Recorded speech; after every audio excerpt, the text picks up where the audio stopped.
આ વખતે પરદેશના વિચરણમાં ફરતા હતા. અનેક જગ્યાએ સભા હતી. તો નાનકડી એક બાલિકા હતી, 5 વર્ષની હશે, અને અમને પ્રશ્ન પૂછ્યો કે તમે કોણ છો? એટલે એવું કહું, અમે ભગવાનના સગા છીએ. ભગવાનના સગા બોલવામાં બહુ સહેલું છે, પણ ભગવાનના સગા જે હોય એનું જીવન, એનું વર્તન, એનું બોલવું, એનું ચાલવું, એકબીજા સાથેનો વ્યવહાર, એ ભગવાનના સગા તરીકેનો કેવો હોવો જોઈએ. સ્વામીજી નિરંતર આપણા આત્માની યાત્રા સ્પીડમાં થાય એના માટે બહુ દાખલો કરી રહ્યા છે, અથાગ પરિશ્રમ કરે છે. આટલી ઉંમરે પણ જ્યારથી પરદેશથી આવ્યા પધાર્યા ત્યારથી સ્વામીજી આરામ નથી કર્યો.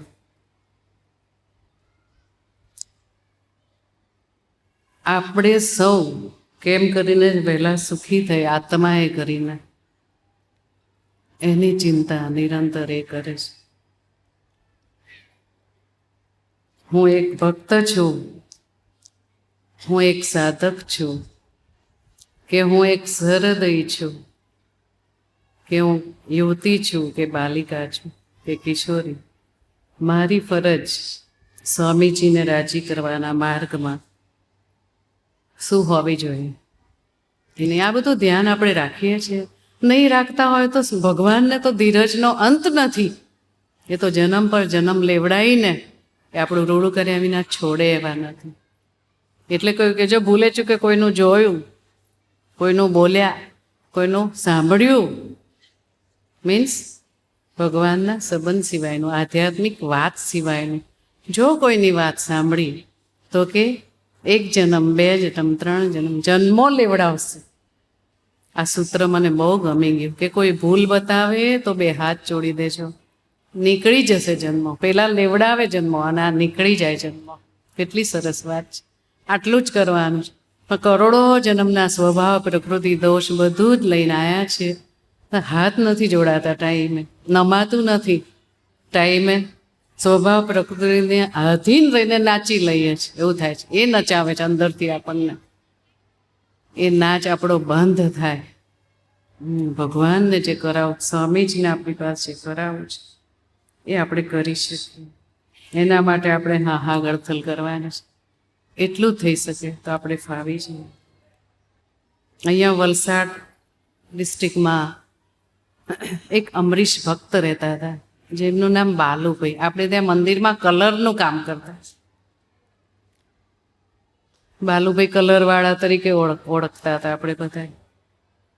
એ બાલુભાઈ એમની દીકરીના બેઝ ઉપર એ ત્યાં પહોંચ્યા ટોરેન્ટો, અને 2 વર્ષ રહ્યા હશે કદાચ. અને પછી 2 વર્ષ આગળ ત્યાં કોલંબસમાં શિબિર હતી, અને ચાલુ શિબિરમાં આગલે દિવસે રાત્રે એમને શું થયું, એટેક આવ્યો ને ત્યાં ધામમાં ગયા એ ભક્ત. બીજે દિવસે સવારે સ્વામીજી આસન ઉપર બિરાજમાન હતા, અને સ્વામીજીને આ ભક્ત સંદેશો આપવા ગયા કે સ્વામીજી બાલુભાઈ કલરવાળા છે ને ધામમાં ગયા. એટલે સ્વામીજી હસવા માંડ્યા. કોઈ ભક્ત ધામમાં જાય, પોતે જ લેવા ગયા, હસે તો પેલું નિર્દોષ બુદ્ધિ ના હોય તો એવું થાય ને કે સ્વામીજી આવા ટાઈમે હસે છે. એટલે એવું કહ્યું કે સ્વામીજી આપ હસ્યા કેમ? ત્યારે સ્વામીજી એવું બોલ્યા કે હું વિચારતો હતો કે આ બાલુભાઈના આત્માને હું કઈ જગ્યાએ મૂકું કે જલ્દી એની આત્માની યાત્રા વહેલી તકે પૂરી થઈ જાય.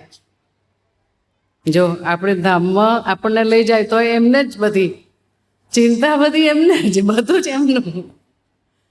તો આપણે તો ખાલી પડ્યા રહેવાનું છે. આપણે પડ્યા બી નથી રહી શકતા. આટલું જ કરવાનું છે બસ. આપણને એમને યોગમાં લીધા, પડ્યા રહીએ બસ. થાય એટલી સેવા કરીએ, સ્વાધ્યાય કરીએ, ભજન કરીએ. આટલું સ્વામીજી કે 33% સ્વાધ્યાય, 33% ભજન, 33% સેવા. આ ત્રણના વિભાગ કરીને આપણને આજ્ઞા કરી છે કે આટલું આપણે કરવાનું. બસ આટલું કરીએ, નિર્વિચારપણે કરીએ, આપણે મૂઢપણે કરીએ. બસ આત્મામાં આનંદ આપે ને આપે જ. એ જે આનંદ ભગવાન પ્રગટાવે, અત્યારે આનંદ મળે એની માટે ભજન કરવું પડે, પછી આનંદને બેર કરવા માટે ભજન કરવું પડે કે ભગવાન હું એ આનંદને સહન કરી શકું, એની માટે ભજન કરવું પડે. પણ ભજન તો આપણું ચાલુ જ રહે, કાયમ જીવીશું ત્યાં સુધી આપણું ભજન ચાલુ રહેશે. કે સ્વામીજીને જે હાથ જોડાવા છે, આમ વહેલી તકે જોડી શકીએ. એ જ સ્વામીજીના ચરણોમાં પ્રાર્થના. સજાનંદ સ્વામી મહારાજની જય, હરિપ્રસાદ સ્વામી મહારાજની જય, આત્મીય યુવા મહોત્સવની જય જય જય.